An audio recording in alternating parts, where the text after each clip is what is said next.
Bon vendredi soir, tout le monde, et bienvenue à un autre épisode de Santé sans censure. Mon nom est Chantal-Anne Dumas, je suis naturopathe agréée, également formée en anthropologie médicale, et c'est avec beaucoup de plaisir que je vous retrouve comme ça à toutes les semaines pour vous parler de différents sujets entourant la santé globale de manière critique, scientifique et évidemment sans censure. Ce soir, on va aborder une question qui touche la plupart des femmes, c'est la fameuse question des hormones. Évidemment, quand on parle d'hormones dans leur sens large, on touche les hommes aussi puisque on produit les mêmes hormones simplement dans des dosages et des ratios différents du côté des femmes et des hommes. Et ce soir, on va parler plus particulièrement de la famille d'hormones qu'on appelle les estrogènes, qui sont donc des hormones qui nous fournissent nos caractéristiques féminines premières. Donc, à la puberté, on commence à produire davantage de ces hormones qui vont promouvoir le développement de nos caractéristiques féminines, le développement des seins, des hanches, des fesses, l'apparition de notre cycle menstruel et tout ça. Donc, évidemment, Big Pharma, la médecine conventionnelle ont accordé et accordent encore beaucoup d'importance à la question des estrogènes, puisqu'on note que lorsqu'il y a une diminution du taux d'estrogène, certaines maladies apparaissent et que pour certaines maladies, par exemple les maladies cardiovasculaires, où les hommes ont généralement un taux de maladie cardiovasculaire plus élevé que celui des femmes, lorsqu'on arrive à la ménopause et que nos estrogènes et nos autres hormones déclinent, notre taux non seulement rejoint, notre taux de maladie cardiovasculaire va non seulement rejoindre celui des hommes, mais le surpasser. Alors, on a tenté comme ça, comme on le fait souvent dans cette philosophie ou dans ce paradigme très réductionniste de la médecine conventionnelle, d'attribuer des propriétés un petit peu magiques aux estrogènes en se disant, si on fabrique des hormones comme celles que les femmes produisent et qu'on leur administre, ça va résoudre tous leurs problèmes. Je vous ai déjà parlé du mythe du cholestérol, je vous ai déjà parlé du mythe des antidépresseurs, du mythe des médicaments antiacides. Alors, je pense que vous comprenez de plus en plus que toute cette philosophie de dire on a un problème, on met le doigt dans l'engrenage et ça va le résoudre, c'est vraiment à peu près l'équivalent de dire on a un clignotant lumineux sur notre tableau de bord qui nous informe qu'on manque d'huile dans le moteur. On va tout simplement briser le témoin lumineux et ça va résoudre le problème. En réalité, très souvent, ce qu'on s'adresse à faire en médecine conventionnelle, c'est de gérer le symptôme sans réellement s'intéresser au processus qui est derrière le symptôme.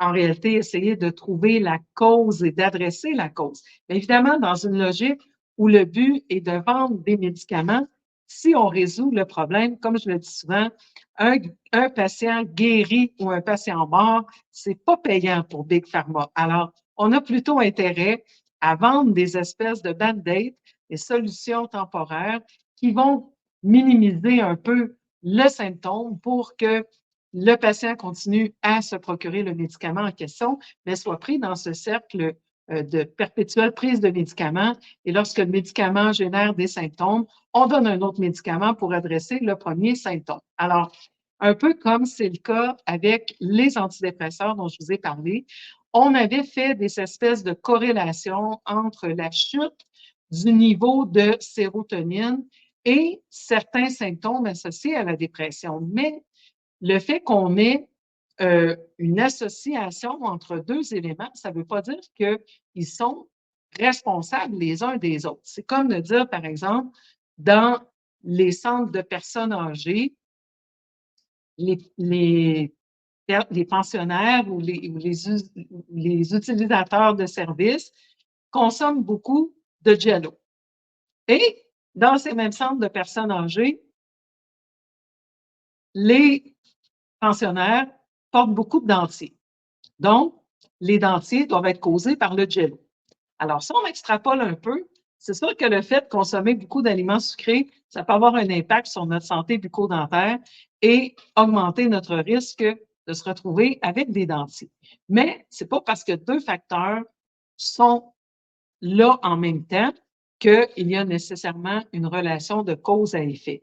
Et c'est un peu ce qui arrive avec les hormones, mais on a voulu faire de ces hormones la panacée. Vous allez voir que c'est pas si simple que ça a l'air. Alors ce soir, je vais vous parler de 7 mensonges qui entourent les hormones, particulièrement les oestrogènes. Et je pourrais vous en nommer au moins une trentaine, mais dans les bénéfices de conserver l'émission à environ 1 heure de temps, on va se limiter à 7 pour ce soir. Alors, je vous parle évidemment beaucoup d'hormones ces temps-ci parce que le 30 mars, on va avoir le programme Équilibrer vos hormones naturellement qui fait son retour. La dernière fois, ça remonte déjà au mois d'octobre. Alors, c'est un programme en 6 modules que j'offre quelques fois par année. C'est l'opportunité pour un groupe de femmes, environ une vingtaine de femmes, de travailler en coaching avec moi. Donc, pendant 6 semaines, chaque samedi matin, on va se retrouver pour aborder un des aspects de la santé hormonale, que ce soit l'alimentation, la gestion du stress, les suppléments, de quelle manière justement aller tester pour bien doser nos hormones, comprendre tout ça, comprendre les signaux que nos hormones nous apportent, puisque les hormones sont en réalité des messagers chimiques.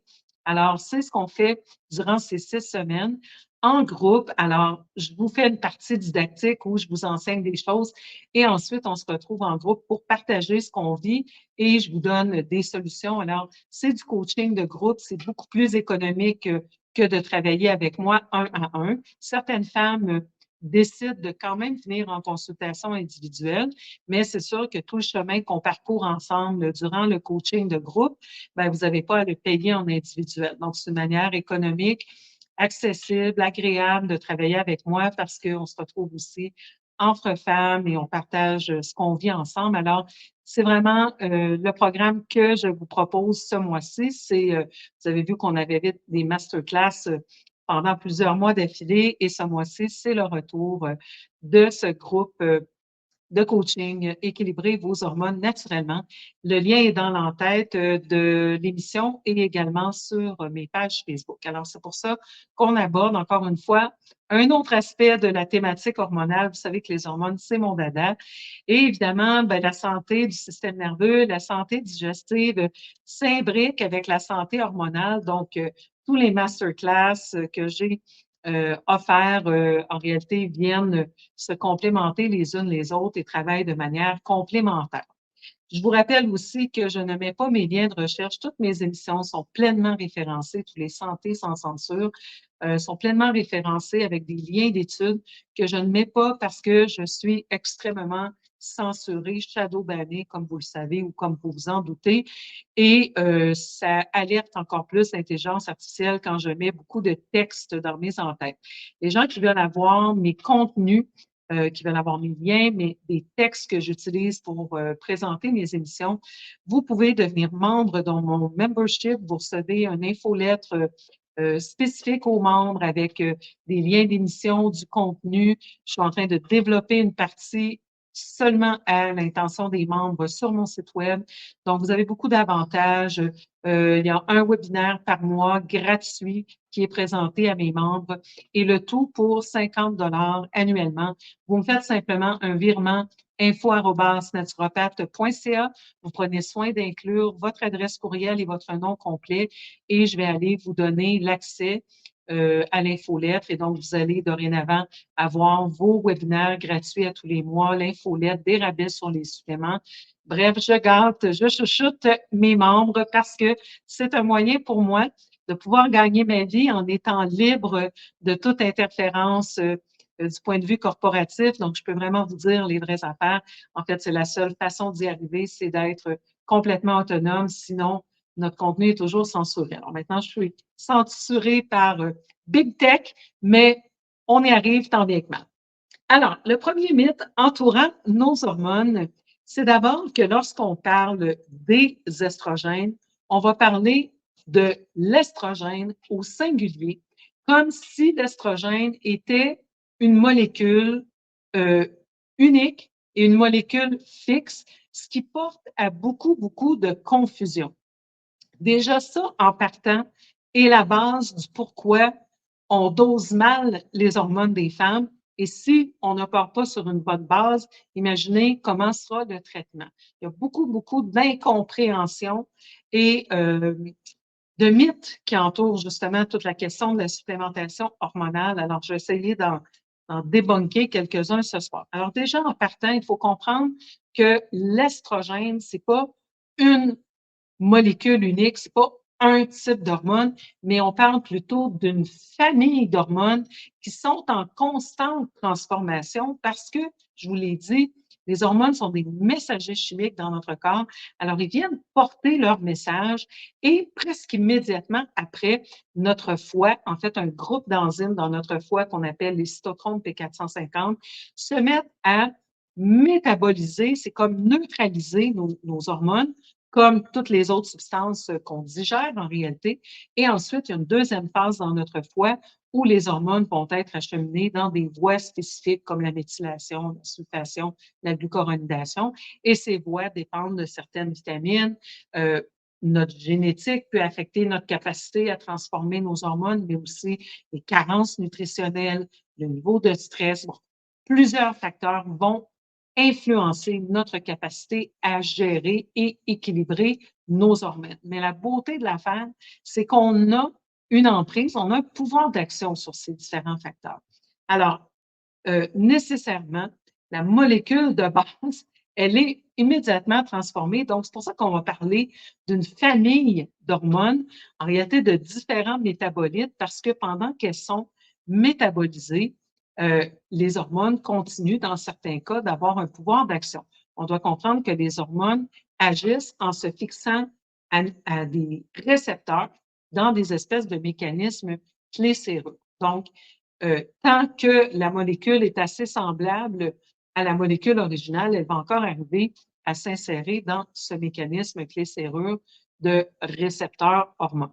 Alors, déjà au point de départ, les 3 estrogènes les plus fréquents, les plus abondants qu'on retrouve dans notre corps sont l'estrone, l'estradiol et l'estriol. Donc, déjà en partant, là, on oublie cette question de parler d'estrogène au singulier. Il faut dire estrogène au pluriel parce qu'on fait généralement référence à ces 3 types d'hormones que sont l'estrone, l'estradiol et l'estriol. Alors, je vais vous en dire un petit peu plus au sujet de chacun. L'estradiol, c'est la forme principale. C'est celle qui est aussi la plus performante dans notre corps durant notre vie reproductive, on va dire avant la ménopause. Donc, à partir de la puberté jusqu'à la ménopause, parmi les différents types d'estrogènes qu'on a dans notre corps, l'estradiol est la plus performante. Donc, c'est souvent celle qu'on va mesurer du point de vue médical conventionnel. Et je vais vous revenir sur la question des tests après. Ensuite, on a l'estrone. L'estrone, elle va surtout jouer son rôle à partir de la ménopause. Elle est en moins grande quantité, mais après la ménopause, elle va devenir plus importante lorsque notre taux d'estradiol va chuter. Et celle-là, elle est fabriquée beaucoup dans notre tissu adipeux, donc dans notre gras, à partir de nos hormones que nos glandes surrénales produisent. Donc, on a toujours cette idée que ce sont nos ovaires, en réalité, qui produisent nos hormones, mais ce n'est pas tout à fait vrai. C'est vrai en partie, mais à mesure que les ovaires vont ralentir leur production, et même tout le restant du temps, il y a une partie de nos hormones qui sont fabriquées par nos glandes surrénales. C'est toujours fabriqué à partir du gras, particulièrement du cholestérol. Et il y a une production aussi qu'on va dire locale de nos hormones. Par exemple, dans notre cerveau, on fabrique des hormones qui vont avoir un rôle au niveau du cerveau. C'est vrai aussi au niveau de notre métabolisme osseux. C'est vrai aussi au niveau de notre système cardiovasculaire. Alors, ces hormones ont des formes un peu différentes et il y a des récepteurs spécifiques dans certaines parties de notre corps pour ces hormones. Vous voyez que déjà, ça se complique pas mal. On est loin de on a juste un type d'estrogène, puis on donne ce type d'estrogène-là, fait à partir d'urine de jument, parce que le prémarin qu'on donnait à nos mères, c'est fait à partir d'urine de jument. On donne la même dose à tout le monde, puis ça va faire la job. Mais déjà, on voit qu'il y a différentes formes d'hormones avant la ménopause, après la ménopause, c'est pas les mêmes. Selon la partie de notre corps, c'est pas les mêmes. Donc, encore une fois, de vouloir simplifier tout ça à une molécule, de vouloir aller mettre le doigt dans l'engrenage, vous imaginez bien que ça va être problématique. Donc, deuxième type d'hormone, c'était l'estrone. Et finalement, on a l'estriol, qui est la forme la moins puissante de nos estrogènes, qui est quand même importante. Elle a un rôle particulier au niveau de la grossesse. Ça va être produit par le placenta durant la grossesse, mais elle peut être métabolisée quand même à partir de l'estrone. Et donc, le corps va en fabriquer pas mal tout le temps. Même si elle a un rôle plus faible, c'est quand même important parce qu'elle va avoir un effet protecteur, parce qu'elle peut se fixer au niveau des récepteurs et empêcher que l'estradiol très puissant vienne activer ce récepteur. Pourquoi voudrait-on empêcher ça? Eh bien, parce que vous savez que si on a une surstimulation de nos récepteurs, les estrogènes ont une action justement de prolifération et peuvent mener vers des maladies telles que le cancer du sein, telles que le cancer des ovaires, telles que le cancer de l'utérus, mais moins grave que ça, mais toujours aussi embêtant, la question des fibromes, la question des segments très abondants, la question des kystes dans les seins ou un peu partout qui sont reliés avec l'excès d'estrogène. Alors, quand on a une plus grande quantité d'estriol, ça a un effet protecteur parce que maintenant la serrure est occupée et l'estradiol ne peut pas venir stimuler. On a un autre facteur qui va agir comme l'estriol dans notre corps, ce sont les phytoestrogènes. Donc, les hormones de plantes qu'on va retrouver dans des plantes comme par exemple le lin. Dans les graines de lin, on va retrouver beaucoup de phytoestrogènes. Dans des plantes comme l'acté grappe noire, comme le trèfle rouge, alors la sauge, il y a beaucoup de plantes qui nous fournissent des hormones de plantes qui ont une forme moléculaire suffisamment apparentée à nos hormones pour pouvoir aller se fixer dans nos récepteurs et donc offrir un effet protecteur par rapport au cancer, mais aussi pour calmer les bouffées de chaleur. Les bouffées de chaleur surviennent lorsqu'on a une chute de nos hormones. Le corps, via un mécanisme qu'on appelle une rétroaction négative, va envoyer le message à notre cerveau pour dire on manque d'hormones pour déclencher une cascade de réactions à partir de notre hypothalamus dans le cerveau, notre hypophyse et nos glandes surrénales et nos ovaires. Donc, il y a toute une orchestration de nos glandes qui sont impliquées dans la production de nos hormones pour qu'on retrouve un taux qui nous permet de nous sentir bien, de ne pas avoir de bouffées de chaleur, de ne pas avoir de symptômes au niveau émotionnel aussi. Donc, les hormones de plantes ont une structure semblable à l'estriol. Donc déjà, là, on vient de voir qu'il y a trois formes d'estrogènes principales.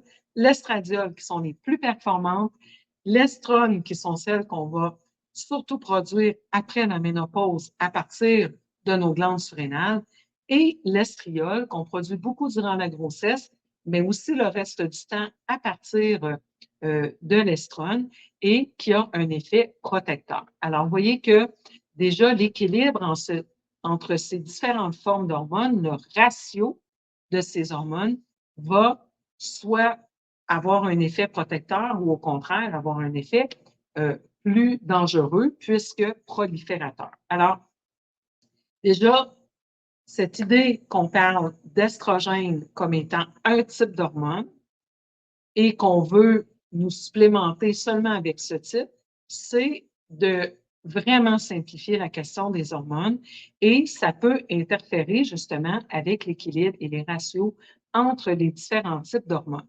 La philosophie conventionnelle, c'est en réalité que puisque l'estradiol est le plus puissant, c'est juste de celui-là qu'on va s'occuper. Mais vous savez que dans la nature, ça ne fonctionne pas nécessairement comme ça. Chaque hormone a son rôle à jouer, chaque neurotransmetteur dans notre cerveau, chaque organe dans notre corps. Il n'y a rien d'inutile. La nature n'a pas créé de trucs qui n'ont pas d'affaires là. Chaque forme d'hormone a un rôle particulier à jouer. Alors, le deuxième mythe à propos de nos estrogènes, c'est comme je le disais tantôt, on pense habituellement que nos estrogènes sont juste produits par nos ovaires. Alors, on sait aujourd'hui que ce n'est pas du tout le cas. Durant effectivement notre cycle reproducteur, donc depuis la puberté jusqu'à la ménopause, la majorité des estrogènes vont être produits par nos ovaires et libérés dans la circulation sanguine pour aller jouer un rôle au niveau de notre organisme en entier. Mais chez les femmes, avant la puberté ou après la ménopause, ça va être ces sites qu'on a parlé par rapport à nos glandes surrénales et d'autres endroits comme dans le tissu adipeux, la peau, le cerveau et même notre rein, on va produire des estrogènes. Alors, c'est intéressant parce que ces estrogènes qui vont être produits dans différents endroits du corps vont avoir très souvent une action beaucoup plus localisée. Et c'est ça qui fait que quand on fait des études, on se rend compte que, par exemple, au niveau des maladies cardiovasculaires, même si c'est vrai qu'il y a une diminution des estrogènes et une augmentation des maladies cardiovasculaires après la ménopause, quand on donne des hormones substitutives aux femmes, ça n'a pas nécessairement les résultats escomptés parce que ce n'est pas nécessairement la bonne forme d'hormones et ce n'est pas nécessairement les hormones qui vont être utilisées au niveau des récepteurs de la sphère cardiovasculaire. On donne des hormones en se disant, ben, on espère que ça va fonctionner. Encore une fois, c'est une philosophie qui est extrêmement simpliste.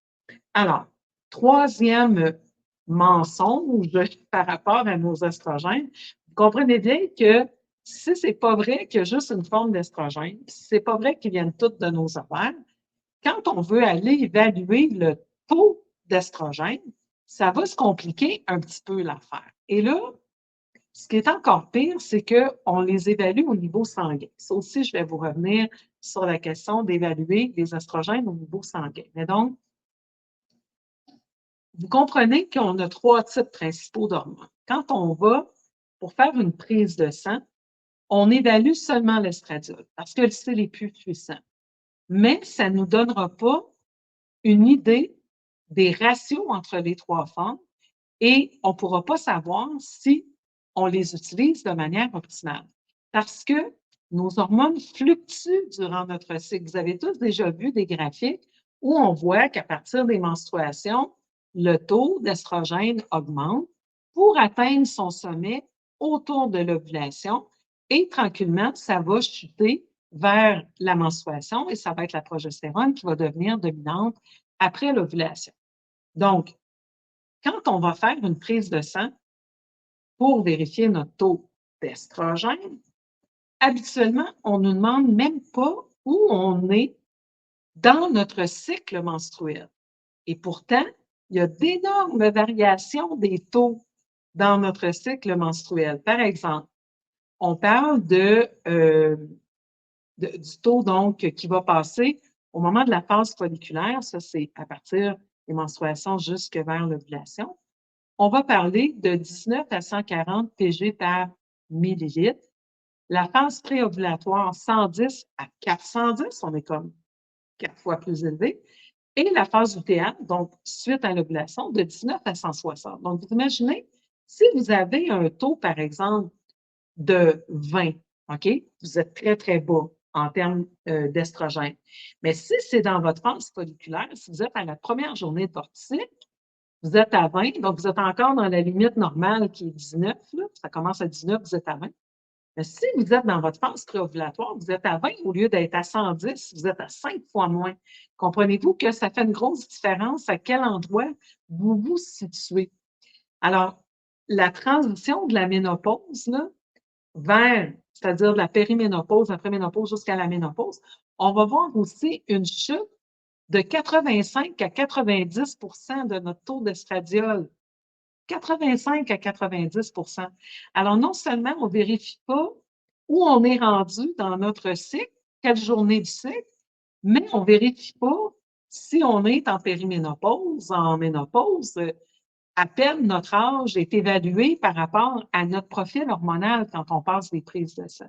Donc, voyez-vous que c'est impossible pour un médecin conventionnel de vous prescrire des hormones, qu'on parle de la pilule contraceptive, qu'on parle des hormones pour réduire les bouffées de chaleur, la fameuse thérapie hormonale substitutive, ou même les hormones bioidentiques, sur la base de votre prise de sang, parce qu'on n'a pas évalué où vous vous trouvez réellement durant votre cycle menstruel et on ne sait pas où vous en êtes rendu dans votre vie reproductive.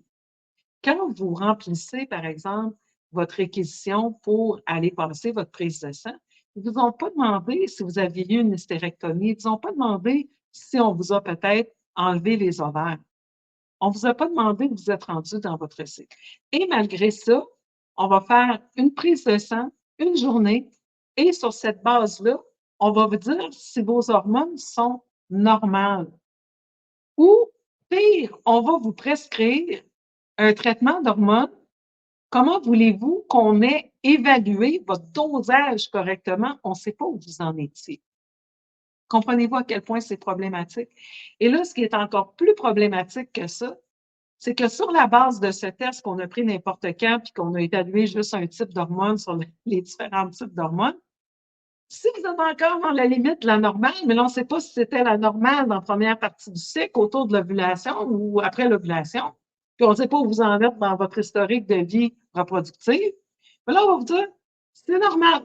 Alors, si tes hormones sont normales, mais que tu ne te sens pas bien, que ton humeur est en montagne russe, puis que des journées, tu veux te suicider, puis d'autres journées, tu veux repeindre la maison à minuit le soir, puis que tu as mal partout tout le temps, mais on dit que tes hormones sont normales. Alors, la solution, ça doit être de te donner un antidépresseur parce que c'est sûr que le problème est dans ta tête. Le problème, ça peut pas être qu'on a testé juste un type d'hormone sur minimalement 3 types, puis qu'on n'a même pas vérifié où tu étais rendu dans ton cycle menstruel ou dans ta vie reproductive. C'est sûr que ça ne peut pas être les paramètres médicaux qui permettent de vendre des hormones, le problème. C'est sûr que c'est dans ta tête. Alors, peut-être que sur la base de tes symptômes, puis que tu es rendu peut-être à 55 ans, on va dire, ah, ben, ça doit être la ménopause. Puis on va te prescrire une dose d'hormones unique, qui est la même qu'on prescrit à tout le monde. Et parce que tes hormones étaient normales, probablement aussi un antidépresseur. Puis si tu as des problèmes de sommeil, ben pourquoi pas? Un somnifère, tant qu'à faire, ou des benzos, hein? On va régler ton affaire. Puis là, c'est à cause de tous ces médicaments que tu prends, tu es rendu avec des problèmes digestifs, on va te donner un antiacide. Ton antiacide va bloquer la production d'acide chlorhydrique. Tu ne pourras plus absorber tes minéraux comme ton calcium et ton magnésium, ni tes protéines. Alors, évidemment, tu vas faire de l'ostéoporose. Et là, si tu fais de l'ostéoporose, c'est pas grave, on va te donner du Fosamax. Comprenez-vous comment on arrive à ce que la majorité des personnes âgées, 60 et plus des personnes de 60 ans et plus au Canada, consomment plus que 6 médicaments différents par jour. On donne un médicament, on n'a même pas fait les bons tests pour prescrire ce médicament et sur la base des effets secondaires de ce médicament, on va en prescrire un autre et pour neutraliser les effets secondaires de celui-ci, on va en prescrire un autre. Savez-vous quelle est la troisième cause des décès aux États-Unis? La deuxième cause des hospitalisations, c'est ce qu'on appelle des maladies iatrogènes. Ça veut dire causées par des médicaments. Première cause de décès, maladie cardiovasculaire. Deuxième cause de décès, les cancers. Troisième cause de décès, les maladies iatrogènes. On meurt des prescriptions des médicaments pour enrichir une industrie. Alors, problématique, on n'a pas vérifié votre journée du cycle menstruel, donc on ne sait pas où vous en êtes, puis on décide que vos hormones sont normales et sur la base de ce test-là, on va vous prescrire un traitement d'hormones substitutives. Un autre mensonge qui est, à mon sens, le pire de la gang, c'est qu'on fait une prise de sang en médecine conventionnelle. Même les médecins qui se sont mis à prescrire de l'hormonothérapie bioidentique à laquelle ils ne comprennent strictement rien. Ils se sont mis à prescrire parce qu'il y a une demande pour l'hormonothérapie bioidentique. J'avais une clinique au Québec qui faisait de l'hormonothérapie depuis 2010. Je travaillais avec 2 médecins préparateurs qui fabriquaient les hormones. J'ai été formée par le Compounding Association of America. Donc, j'ai reçu un entraînement comme les pharmaciens pour la préparation d'hormones. Et je peux vous dire que, à ma connaissance, il y a 2 médecins au Québec qui savent travailler correctement avec les hormones bioidentiques et les 2 ne sont pas en pratique à l'heure actuelle. Donc, il y en a plein d'autres qui se prétendent des spécialistes des hormones bioidentiques. J'ai aucun problème à avoir une conversation ou un débat avec ces médecins qui se disent des spécialistes des hormones bioidentiques, mais on ne peut pas se dire spécialiste d'hormonothérapie et performer des prises de sang pour évaluer le taux d'hormones des femmes. Je viens déjà de vous expliquer qu'on évalue un type d'hormone sur les 3, donc on n'a pas vérifié les ratios. On n'a pas vérifié quelle journée du cycle vous étiez alors qu'il y a des grandes variations déjà durant le cycle. Il y a des grandes variations, donc une chute allant de l'ordre de 85 à 90 en allant vers la ménopause si on parle de l'estradiol. Pour l'estrone, c'est 65 à 75 de chute. Donc, si vous êtes, mettons, 6 mois avant votre ménopause, votre taux d'hormones va être très différent que l'année d'avant, par exemple. Et on ne peut pas, sur la base de tests sanguins, déterminer que vous êtes en ménopause parce que la définition de la ménopause, c'est d'être sans cycle menstruel depuis 1 an. Alors, vous n'avez pas besoin d'un test pour voir ça, vous avez juste à savoir c'était quand votre dernière date de menstruation. Donc, déjà, le test, en tant que tel, vérifie juste un type d'hormone. On ne sait pas quel jour du cycle, puis on ne sait pas où vous êtes dans votre vie reproductive. Mais ce qui est encore plus problématique que ça, c'est le fait qu'on vérifie les hormones au niveau sanguin, alors que les estrogènes, ils ne se promènent pas libres dans la circulation. Les hormones, je vous l'ai dit, sont fabriquées dans le tissu adipeux, donc les estrogènes sont liposolubles. Le sérum sanguin, c'est aqueux, c'est liquide. Donc, c'est comme quand vous essayez de mélanger de l'eau avec de l'huile. Vous savez que ça se mélange très mal. C'est pas pour rien qu'on fait une vinaigrette. On met une base de vinaigre, une base acide avec de l'huile. Et là, on va créer une émulsion. Mais on ne mélange pas l'eau avec l'huile. Ça va flotter. Donc, si vous mesurez les hormones liposolubles au niveau sanguin, vous comprenez que ça ne marche pas. Alors, pour se promener dans le sang, les hormones sont attachées à des protéines qu'on appelle les sex hormone binding globulines, puis on a une petite portion qui est attachée à un autre type de protéine qu'on appelle l'albumine. C'est ça qui permet que l'hormone liposoluble puisse se promener au niveau de la circulation sanguine sans s'agglutiner après les parois des cellules et un peu partout parce qu'elles ne se mêlent pas. Donc, avec la protéine, elles peuvent circuler dans notre circulation. Alors, dans cette liaison d'hormones et de protéines, en réalité, il reste juste 2,21 des estrogènes qui sont libres et donc disponibles pour aller se fixer au niveau du site récepteur. Donc, quand on fait une prise de sang, on vérifie juste une des 3 hormones et ce qu'on voit, c'est 2,21 de cette hormone.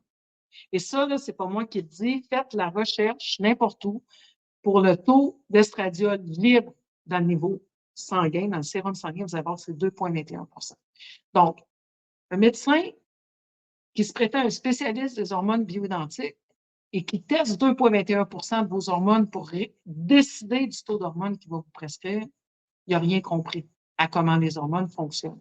Après ça, il y a toute la question de comment le foie gère les hormones, ce qu'on appelle le métabolisme estrogénique. Et ça, c'est vraiment du discours de médecine fonctionnelle et de naturopathie. Les médecins conventionnels ne s'intéressent pas au fonctionnement du foie. Ils vont vérifier dans une prise de sang les enzymes hépatiques. Donc, si votre foie est en destruction parce que vous êtes un alcoolique ou vous avez eu une hépatite ou vous avez eu un autre facteur d'intoxication qui détruit votre foie, les enzymes hépatiques vont être élevées. C'est tout ce que les médecins conventionnels vérifient par rapport à votre foie. On sait maintenant que le foie fonctionne avec un paquet de cofacteurs comme les vitamines du groupe B, B6, B9, B12, comme les molécules soufrées, comme le NAC, N-acétylcystéine, par exemple, comme le glutathion. Le foie a besoin de ces molécules pour faire son travail d'élimination, de transformation, de métabolisme des hormones. Aucun des médecins conventionnels que vous voyez ne s'intéresse à ça. C'est pas ça le job. C'est pas ça le job. Parce que s'ils peuvent résoudre votre problème d'équilibre hormonal en vous donnant un complexe B, ben, vous comprenez que le complexe B, on ne peut pas le breveter. On ne peut pas breveter des substances naturelles. Donc, il n'y a pas d'argent à faire pour Big Pharma. Mais si on vous vend du Premarin, des hormones de Juvent, ça, c'est payant. Donc, Eli Lilly, toutes ces compagnies-là qui ont fait des fortunes sur le dos des femmes en leur donnant des hormones qui causent des cancers. Après ça, on leur vend de la chimio. Après ça, on leur vend du tamoxifène. On a besoin d'appareils à diagnostic, donc des mammographies. C'est payant. C'est payant de donner des hormones aux femmes. Mais est-ce que c'est la bonne chose à faire pour notre santé? On a juste à voir. Je vous ai fait au mois d'octobre 31 capsules portant sur différents aspects de la prévention du cancer du sein. Les taux de cancer du sein, ça fait 26 ans que je suis en pratique clinique, plus 4 ans de formation, ça fait 30 ans que je suis dans le domaine. En 30 ans, avec les milliards qui ont été injectés dans l'industrie du cancer du sein, on n'a pas réduit les taux de cancer du sein. On n'a aucunement réduit ni les taux, ni la mortalité. Le seul temps dans l'histoire qu'il y a eu une légère réduction des taux de cancer du sein, c'est après 2002, quand les résultats du Women's Health Initiative, la grosse étude qui avait porté sur justement la prise d'hormones chez les femmes, eh bien, il y a des femmes qui ont pris peur parce que là, ça a été révélé au grand public que ça augmentait les risques de cancer, dont le cancer du sein. Et les femmes ont arrêté en masse de prendre des hormones. Plusieurs médecins ont ralenti la prescription d'hormones. Et c'est le seul temps dans l'histoire documentée qu'on a vu une réduction du taux de cancer du sein, c'est quand les femmes ont arrêté de prendre les hormones de jument. Ah oui, c'est naturel, les hormones de jument? Naturel, pas tout à fait naturel pour un corps de femme. Hein? Des hormones faites à partir de juments enceintes, pre-mares. Hein? Donc, on établit tout ça à partir d'une prise de sang qui vérifie donc un taux d'hormones qui est ineffectif, 2,21 d'hormones libres dans la prise de sang. Alors, un autre des mensonges qu'on nous vend par rapport à la thérapie hormonale, c'est que ça va réduire le taux de déclin cognitif associé à l'âge et le taux d'Alzheimer. Je ne sais pas si vous avez vu dans votre entourage des gens atteints par la maladie d'Alzheimer. Et il arrive très souvent qu'effectivement, quand on est en situation de déséquilibre hormonal, il faut comprendre que le déséquilibre hormonal, ça génère un stress pour notre corps. Quand on est stressé, rappelez-vous quand Arruda disait, quand on a la peur, ça fait faire toutes sortes de niaiseries. C'est la seule chose intelligente qu'on l'a entendu dire dans les points de presse. OK? Parce que quand on a peur ou quand on est stressé et qu'on produit une hormone de stress qu'on appelle le cortisol inhibe la partie rationnelle de notre cerveau qu'on appelle le cortex préfrontal. Et quand on inhibe le cortex préfrontal, bien évidemment, tout le côté cognitif, il va moins bien. Parce que quand on a un ours noir ou un mammouth qui court après nous autres, c'est pas le temps de résoudre le théorème de Pythagore. Donc, la partie cognitive, là, elle se met à off. Tout ce qui n'est pas essentiel au combat pour notre survie, donc à la lutte ou la fuite, en moment de stress, ça se met à off. La digestion du Big Mac puis le théorème de Pythagore avec. Donc, c'est le stress, très souvent, des hormones en déséquilibre, de l'inflammation dans notre corps, des situations de vie qu'on vit associées à notre vieillissement, des douleurs, du manque de sommeil, etc., qui vont faire que le stress dans notre corps va affecter notre capacité à penser, notre mémoire, notre vitesse de réaction. Et la chute des estrogènes, en partie, peut aggraver un peu cette situation. Alors, si on a dans notre famille ou qu'on a été témoin de ces ravages incroyables que fait la maladie d'Alzheimer, c'est sûr qu'on va paniquer. Et lorsque le médecin va nous dire, ben, si tu ne veux pas avoir du déclin cognitif ou souffrir d'Alzheimer, ça serait mieux que tu prennes des hormones. Évidemment, l'Alzheimer, c'est une maladie qui est associée au vieillissement. Et en vieillissant, nos hormones diminuent. Hein? Vous vous rappelez le jello tantôt avec les dentiers? Bien, la madame, elle a moins d'hormones, puis elle a de l'Alzheimer. Ça doit être à cause qu'elle a moins d'hormones qu'elle a de l'Alzheimer. Bien, peut-être pas. Hein? C'est peut-être parce que vieillir dans notre monde aujourd'hui, si tu n'es pas botoxé puis injecté d'acide hyaluronique puis que tu n'as pas eu 24 chirurgies esthétiques, peut-être c'est un peu stressant, hein, dans le monde de superficialité puis de comparaison dans lequel on vit et où on sent qu'on n'a plus de place, qu'on n'a plus de vie amoureuse, qu'on n'a plus de ci, plus de ça comme femme vieillissante.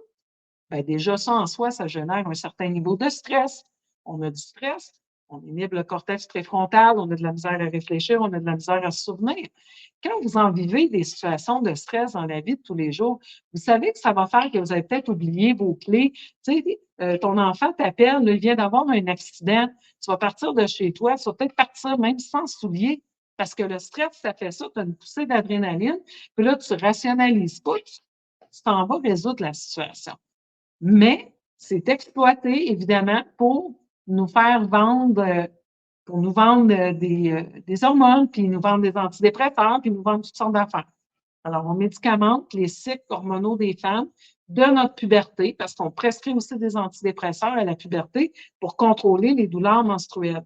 Savez-vous, c'est quoi le premier facteur associé aux douleurs prémenstruelles, au syndrome prémenstruel? L'utérus qui crampe. L'utérus, c'est le plus gros muscle de notre organisme. Dans notre alimentation, on a plus de calcium que de magnésium. Le calcium a un effet contractant, le magnésium a un effet relaxant. Qu'est-ce qu'on mange avant nos menstruations? De quoi on a des envies? En général, des envies de sucre. Ça prend 40 molécules de magnésium pour gérer une molécule de glucides. Donc, les filles à l'adolescence et les jeunes femmes, ils en mangent du sucre. En allant vers les menstruations, ils en mangent encore plus. Fait qu'ils sont de plus en plus carencés en magnésium. Alors, ils n'ont pas de magnésium pour détendre le plus gros muscle de l'organisme. Alors, ça fait mal. On ne vérifie pas s'il y a un problème de magnésium. On ne vérifie pas s'il y a un problème de complexe B. Qu'est-ce qu'on fait? On prescrit des antidépresseurs. Pensez-vous que la jeune fille qui commence à consommer des antidépresseurs à l'âge de 14 ans et à déséquilibrer la chimie de son cerveau, au lieu de prendre un supplément de magnésium, pensez-vous qu'elle va arrêter éventuellement de prendre ces antidépresseurs? Donc, antidépresseurs, hormones contraceptives. Quand elle va lâcher les hormones contraceptives, la thérapie hormonale substitutive, parce que là, ça fait 25 ans qu'elle prend des hormones. Son corps est plus habitué de réguler les hormones naturellement.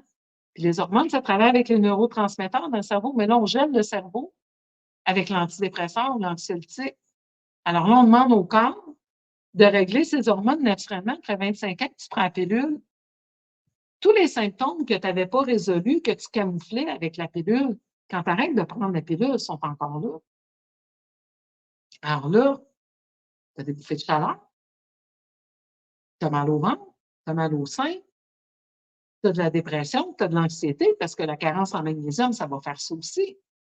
Mais évidemment, on ne va pas parler d'alimentation. On ne va pas voir si tu en manques dans ton alimentation du magnésium ou des protéines ou si tu as une alimentation hyper inflammatoire parce que tu consommes du gluten, par exemple. On va prescrire un antidépresseur et des hormones. Pourquoi? Parce que dans ta consultation qui a duré moins de 10 minutes chez ton médecin, on n'a pas le temps de passer à travers un grand questionnaire et ton alimentation de la semaine et ton niveau de stress et qu'est-ce qui se passe dans ta vie. On a le temps de te faire une prescription pour un antidépresseur et pour des hormones. Et c'est quoi qui est payant pour Big Pharma? C'est de te mettre sur des traitements d'hormones pour toute ta vie. Pour toute ta vie. Quand tu arrêtes de prendre la pilule, on te met sur la thérapie hormonale substitutive. Donc, on nous vend cette idée que les hormones vont prévenir le déclin cognitif et l'Alzheimer. Et là, bien, si on a une mère ou quelqu'un proche de nous qui souffre d'Alzheimer, c'est vraiment épeurant. Et on va dire, oui, oui, oui, je sais que je vais augmenter mon risque de cancer du sein et d'une pléthore d'autres maladies, mais je ne veux surtout pas avoir l'Alzheimer. Personne ne veut devenir légume, ne plus se rappeler du nom de ses enfants et dépendre des autres. Il n'y a personne qui a envie de ça comme futur. Alors, on dit, ben oui, je vais aller prendre les fameuses hormones. Mais ce que les études démontrent, encore une fois, c'est que même si c'est vrai qu'il y a une chute d'hormones en vieillissant et qu'il y a une chute de cognitif en vieillissant, il n'y a pas nécessairement un lien de cause à effet parce que les hormones estrogènes qui sont produites dans notre cerveau ont un rôle local et sont un type d'estrogène. Et le fait de prendre la thérapie hormonale d'estrogène n'agit pas nécessairement aussi directement qu'on l'aimerait au niveau du cerveau. C'est ça que les grosses études nous démontrent. En laboratoire, évidemment, on fait ça sur des souris, on fait ça en éprouvette. Quand on arrive dans la vraie vie, malheureusement, on se rend compte que ce n'est pas si simple que ça. Alors, les résultats de la Women's Health Initiative Memory Study, WHMS,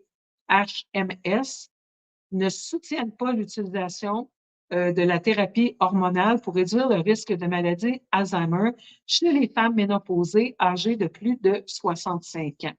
Alors, il y a même un risque d'aggraver la maladie d'Alzheimer chez les femmes qui commencent la thérapie estrogénique 10 à 15 ans après le début de la ménopause. Alors, évidemment, c'est quoi la logique médicale là-dedans? C'est de dire, bien, quand on commence 10-15 ans après la survenue de la ménopause, mettons que tu as ta ménopause à 55 ans, bien, tes signes d'Alzheimer vont peut-être arriver vers 65, 70.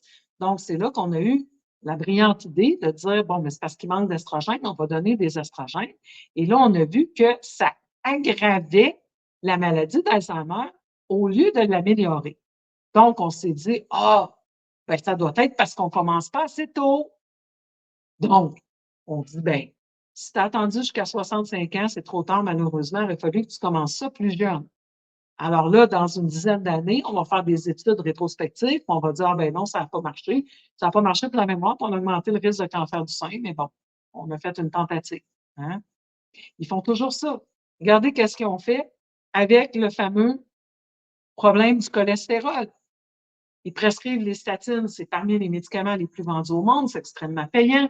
On sait que c'est une grande arnaque. Allez voir Mon Santé sans censure sur la thématique si vous ne l'avez pas écouté. Le cholestérol est absolument indispensable à la vie. D'ailleurs, les fameux estrogènes dont je vous parle sont faits à partir du cholestérol. Donc, si on n'a pas de cholestérol, on n'a pas de matière brute pour faire des hormones, on n'a pas de matière brute pour faire une gaine de myéline pour notre système nerveux, pour faire un cerveau. 70 du cerveau, c'est des gras. Si on n'a pas de cholestérol, on ne peut pas faire de cerveau. Ça se renouvelle. Il y a une plasticité dans le cerveau. Ça prend du gras pour faire ça. Alors, c'est tellement essentiel au corps, le cholestérol, que environ 80 du cholestérol est produit par notre foie. Donc, quand même, tu arrêteras de manger des œufs, quand même, tu ne mangeras plus rien qui contient du gras, ton corps va en fabriquer parce que c'est absolument nécessaire.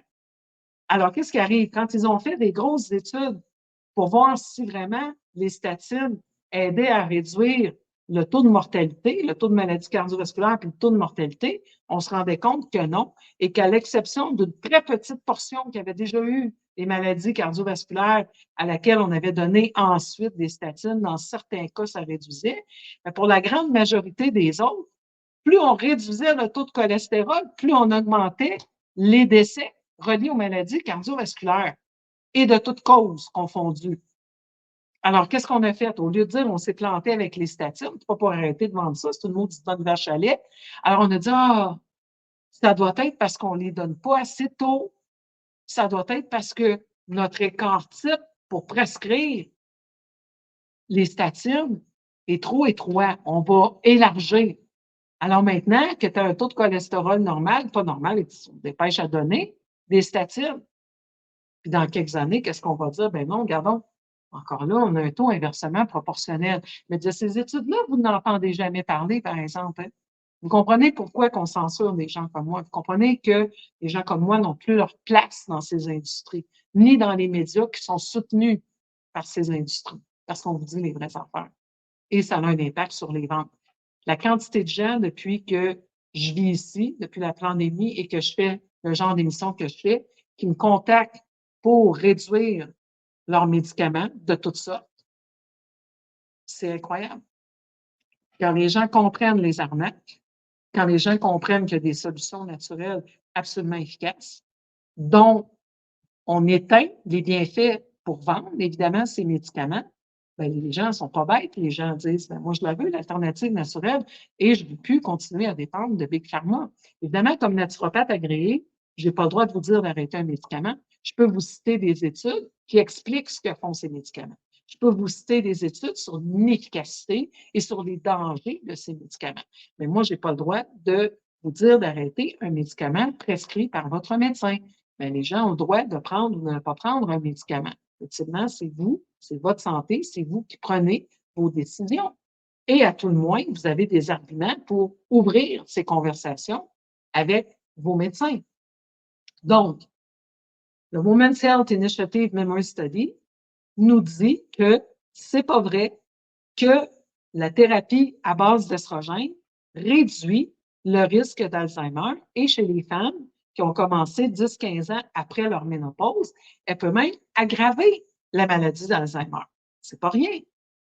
On a des études similaires au niveau des maladies cardiovasculaires, mais là, j'aurais manqué de points. Je voulais vous parler de 7 mensonges. Alors, je n'ai pas abordé la question des maladies cardiovasculaires aujourd'hui. Alors, point 6, sixième mensonge, c'est justement qu'on vous dit que la thérapie hormonale substitutive à base d'urine de jument, c'est une thérapie naturelle. C'est absolument pas naturel. C'est d'origine naturelle parce que de l'urine de jument enceinte, c'est naturel, mais c'est pas naturel pour une femme de prendre ce type d'hormone.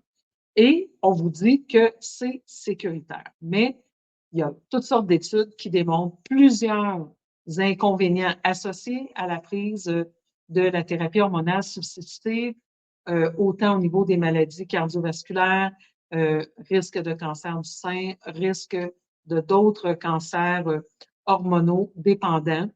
Et on essaie de minimiser, si vous allez faire des recherches sur la thématique, on vous dit que les effets sont réversibles quand on arrête le traitement, etc., etc.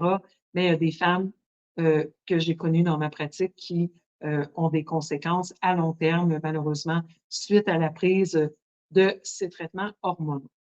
L'autre mensonge important, bon, d'abord, peut-être juste vous dire qu'une des sources importantes des effets secondaires des pilules, c'est dans la fameuse Women's Health Initiative dont je vous parlais tantôt, qui est une étude qui date de 2002. Encore là, on essaie de créer des sous-groupes là-dedans. Il y a toujours des gens payés par l'industrie pharmaceutique qui vont venir vous dire « Oui, mais il y a tel facteur qu'on n'avait pas pris en ligne de compte. La moyenne d'âge des femmes, c'était 65 ans, puis la ménopause survient à 50 ans, blablabla. Bla, bla, bla. » Donc, on essaie, un peu comme on le fait avec la maladie en C, de minimiser l'impact des injections, de dire que c'est pas vraiment ça qui a causé ça et de trouver des bonnes raisons pour lesquelles on devrait prendre ces médicaments. Évidemment, les gens qui vous disent ça sont des gens qui sont payés par l'industrie. Les études ne sont pas indépendantes et ça, c'est une autre chose qu'on doit se rentrer dans la tête. Santé Canada ne paye pas des chercheurs pour étudier les médicaments. C'est l'industrie pharmaceutique, l'industrie des pesticides, l'industrie des produits laitiers qui fournit les études faites par leurs chercheurs. Et on sait qu'il y a au moins 80% des recherches qui ne voient jamais le jour parce que lorsqu'une recherche s'en va pas dans le sens de la thèse qu'on veut appuyer, on fait avorter la recherche. Je vous donne un exemple dans mon industrie, c'est pas juste du côté pharmaceutique. Quand le sulfate de glucosamine est devenu à la mode, je vous parle d'il y a presque une trentaine d'années, il y avait une étude qui avait été entamée, je pense que c'était à l'Université de Waterloo, c'était en Ontario, je pense que c'était Waterloo. Et on faisait cette étude sur le chlorhydrate de glucosamine et non pas sur le sulfate de glucosamine. Et on n'a pas les résultats qu'on aimerait avoir. Alors, à un moment donné, on met fin à l'étude. Bon, c'était moins pire, c'était pas une étude qui causait des cancers comme dans des cas de certains médicaments ou de certaines thérapies hormonales, mais on a quand même mis fin à l'étude parce qu'on s'est rendu compte que les molécules soufrées dans le sulfate de glucosamine participent à la construction de ce qu'on appelle des glycosaminoglycanes ou GAG, qui sont des trames qui permettent de retenir les particules de glucosamine ensemble ou les particules au niveau de nos os. C'est la base de nos cartilages qui sont faits de glycosaminoglycanes à laquelle participent les molécules soufrées dans le sulfate de glucosamine ou les autres molécules soufrées dans notre alimentation. Alors, lorsqu'on prenait du chlorhydrate de glucosamine, il n'y avait pas de molécules soufrées et les résultats n'étaient pas intéressants. Donc, l'étude a été avortée. Vous n'entendez jamais parler de cette étude-là. Alors, c'est ça qui se fait dans l'industrie. quand les études sont payées par les gens qui ont produit à vendre, bien, vous comprenez bien que les résultats vont toujours dans le sens de ce qu'ils veulent vous vendre. Et si ce n'est pas le cas, les études, elles s'en vont sur les tablettes. Et les chercheurs, bien, ils font ce qu'on leur dit de faire parce qu'ils dépendent des fonds qui sont investis par ces compagnies-là pour leur salaire. Donc, ils n'iront toujours bien pas produire des études qui vont dans le sens de leur employeur. Vous comprenez la gamique. Alors, évidemment, on ne nous en parle pas de ces choses-là.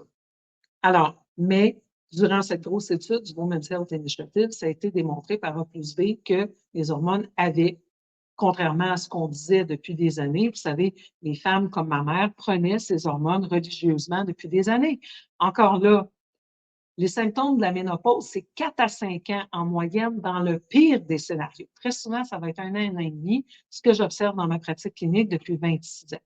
Mais les femmes qui ont vraiment des grosses bouffées, puis que c'est difficile, ça va durer, dans le pire des cas, un an et demi, mais pire des scénarios, 4 à 5 ans. Pourtant, les femmes qui prennent ces fameuses hormones de jument les prennent souvent depuis 20 ans, 25 ans. Elles ont commencé à 50 ans, sont rendues à 75 ans, à tous les mois, renouvellent leurs hormones. Et là, les hormones, on le sait, c'est associé à la formation de pierres à la vésicule biliaire. On donne aussi les fameux médicaments antiacides parce que là, la madame, elle a de la misère à digérer, donc ça remonte. Et les médicaments antiacides aussi augmentent le risque de former des pierres à la vésicule biliaire. Puis là, bien, quand on a cholécystite, etc., bien quoi? On va les faire enlever la vésicule. Là, quand on n'a plus de vésicule, on a de la misère à tout digérer qu'est-ce qui est gras. Alors, les fameuses hormones qu'on prend, on se trouve capable de les digérer. Puis en plus, on prend des médicaments antiacides. Là, il va y avoir du reflux. Là, avec les médicaments antiacides, on n'absorbe pas nos protéines, on n'absorbe pas nos minéraux, on n'absorbe pas nos gras. Alors, ça crée un terrain pour toutes les maladies de civilisation qu'on connaît. Mais malgré tout ça, on essaie de nous vendre le concept que ces fameuses hormones sont naturelles et sécuritaires. Le dernier mythe entourant les hormones, c'est qu'on a réussi à convaincre les femmes qu'on avait absolument besoin de ces hormones pour vieillir en santé et pour vieillir en beauté. Vous savez que la nature fait extrêmement bien les choses. Dans notre corps, il y a des mécanismes de compensation. Je vous disais tantôt que lorsque la production des hormones par nos ovaires diminue, il y a une augmentation de la production des hormones par nos glandes surrénales. L'ennui, c'est que nos glandes surrénales, elles gèrent aussi nos hormones de stress. Alors, le mode de vie stressant qu'on a, l'alimentation industrialisée, le fait qu'on dort avec des lumières tout le temps, qu'on a une alimentation très inflammatoire, donc qui va solliciter aussi nos surrénales pour produire du cortisol qui est anti-inflammatoire. Nos surrénales sont épuisées par le temps qu'on arrive à la ménopause. Alors, le problème, c'est pas parce qu'on manque d'hormones, mais c'est parce que notre mode de vie fait que nos surrénales ne sont pas capables de prendre le rôle de relais qu'elles devraient prendre. C'est pour ça que je parle tout le temps de surrénales et du système nerveux, parce que ça travaille de concert avec notre équilibre hormonal. Alors, ça ne convient pas à la société capitaliste que les femmes qui occupent des emplois, qui achètent des voitures, qui ont des maisons, que tous les enfants en Amérique du Nord ont 2 voitures, 2 chambres à coucher, 2 lits, 2 jouets, etc. Bien, c'est parce que les femmes ont un pouvoir économique. Alors, le fait de nous faire prendre conscience de l'importance de gérer notre stress, de s'occuper de notre santé, etc., ça ne fait pas l'affaire de l'économie. Comprenez-vous? Alors, le vrai problème, il est là. Le problème, ce n'est pas parce qu'on a besoin d'hormones extérieures à notre corps, c'est que notre mode de vie, les carences dans notre alimentation, le niveau de stress, le niveau de toxicité font que notre corps n'arrive pas à compenser. Vous savez, dans la langue japonaise, on n'a pas le mot ménopause. Dans les îles, les femmes consomment de l'igname sauvage, consomment des plantes qui contiennent aussi des phytoestrogènes. Et ici, des hormones pour la ménopause, il n'y a pratiquement pas de femmes qui prennent ça.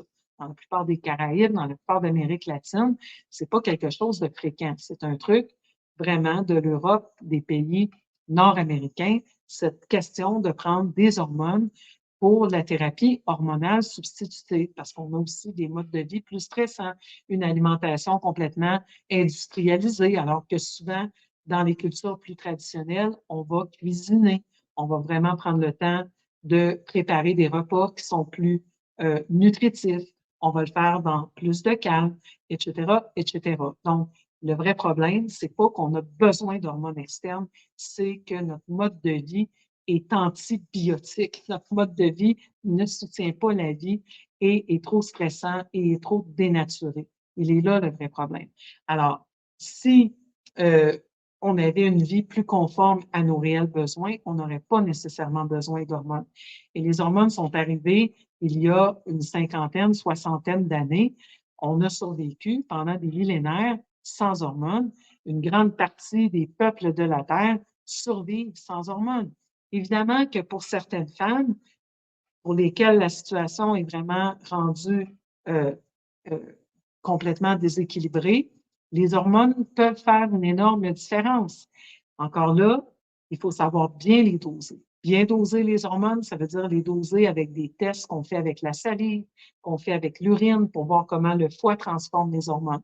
Et ça veut dire proposer des dosages très précis en fonction de la personne, en fonction de sa capacité à détoxifier, à neutraliser ses hormones. Et tout ça, ça doit être évalué par quelqu'un qui comprend comment on fait ce travail-là. Ce n'est pas des doses uniques. Si on vous prescrit des hormones soi-disant bioidentiques, et qu'on prescrit la même dose qu'on prescrit à tout le monde parce qu'on vous a fait un test sanguin qui ne peut pas déterminer par définition votre taux d'hormones, vous comprenez immédiatement que vous êtes avec quelqu'un qui ne comprend pas l'hormonothérapie. Alors, il y a beaucoup de mythes qui entourent nos hormones et c'est très malheureux parce que, encore une fois, la femme attend des mois pour aller passer une prise de sang, avoir un rendez-vous avec son médecin, simplement pour se faire dire que ses hormones sont normales, alors qu'on teste 2,21 de l'estradiol, une des 3 hormones, qu'on ne sait pas quel jour dans le mois, qu'on ne sait pas où dans son cycle menstruel.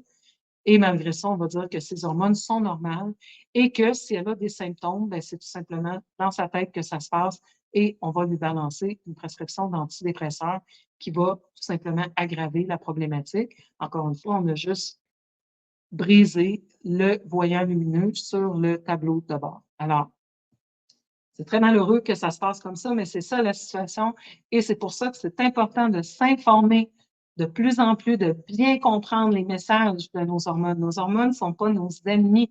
On est rendu, quand on parle des hormones, ça va presque avec automatiquement, c'est les maudites hormones. Hein? Mes chères hormones, maudites hormones. Hein?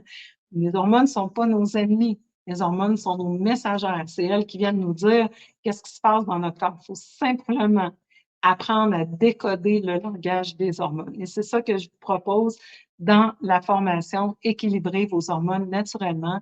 Vous allez voir qu'on peut très bien vivre avec cette transition de la périménopause ou même la transition de la puberté. Il y a beaucoup de filles qui souffrent beaucoup avec leur cycle menstruel maintenant, surtout celles qui ont reçu les injections géniques expérimentales. On sait tous que ça a un impact très important au niveau de notre sphère gynécologique. Donc, si vous avez autant des symptômes prémenstruels, menstruation trop abondante, tout ça, vous êtes en période de périménopause, vous êtes post-ménopausé, peu importe si vous êtes préoccupé par déclin cognitif, maladie d'Alzheimer, ostéoporose, maladie cardiovasculaire, équilibre de votre système nerveux. Tout ça, on en parle durant ce programme en 6 modules, Équilibrer vos hormones naturellement. Ça commence le 30 mars, tous les samedis matins de 9h à midi. Ça va être encore une fois très agréable. Toutes les femmes qui ont fait cette formation n'ont que des commentaires positifs. Il y en a plusieurs qui reviennent. J'offre toujours un rabais de 50 lorsque vous faites une de mes formations, si vous voulez venir aux formations subséquentes, parce que s'il y a des mises à jour dans les informations scientifiques que je consulte, de mes documents ou peu importe, ça vous permet d'être toujours à jour, que ce soit sur mes masterclass, sur mes programmes de formation. Vous pouvez toujours faire une deuxième fois à moitié prix. Alors, c'est un tarif de groupe beaucoup plus intéressant qu'en consultation individuelle, bien que j'offre toujours des consultations individuelles. si vous voulez voir votre cas un à un avec moi. Mais je vous recommande quand même de faire la formation Équilibrer vos hormones naturellement. Il y a plein de trucs que vous allez apprendre au niveau des suppléments, de la santé alimentaire, de la santé au niveau de la gestion du stress qui vont venir appuyer votre démarche globale et non pas juste l'aspect hormonal, même si c'est quand même un aspect très important au cœur de la santé des femmes. Alors, merci d'avoir été là, tout le monde. Je vous invite à commenter, à liker le live et surtout à le partager. Comme vous le savez, moi, je suis restreinte énormément dans ma distribution, mais lorsque c'est vous qui partagez, dès que j'ai une trentaine de personnes qui partagent un live, je vois que l'augmentation se fait plus rapidement. Vous savez que je fais ces lives complètement bénévolement. Je mets au moins une journée par semaine à préparer mon contenu, en plus du temps que je le présente. C'est donc une dizaine d'heures que je passe à toutes les semaines à préparer du contenu bénévolement. Et j'aimerais que ça rejoigne le plus grand nombre possible de personnes. Et pour ça, j'ai absolument besoin de votre aide, que vous partagez dans vos réseaux, même si c'est juste une personne qui like dans votre réseau et qui va lire l'information ou qui va aller voir un autre de mes programmes, eh bien, c'est probablement la personne qui en avait besoin et je ne peux pas la rejoindre si vous ne me donnez pas un coup de main. Alors, merci encore une fois d'avoir été là. On va se retrouver dimanche soir pour les belles rencontres du dimanche soir. D'ici là, prenez soin de vous ce week-end. Allez vous inscrire au programme Équilibrer vos hormones naturellement. Allez aussi vous inscrire à ma chaîne YouTube si ce n'est pas déjà fait. Je mets régulièrement des lives qui sont déjà passés, que vous avez peut-être manqué, et il y a une notification, vous risquez de recevoir plus d'informations via ma chaîne YouTube que Facebook. Et je suis en train tranquillement de m'installer sur Rumble et X et tout ça, mais en attendant, allez vous inscrire à ma chaîne YouTube, Chantal Anne Dumas, naturopathe. À bientôt tout le monde, bonne fin de vendredi et un bon week-end.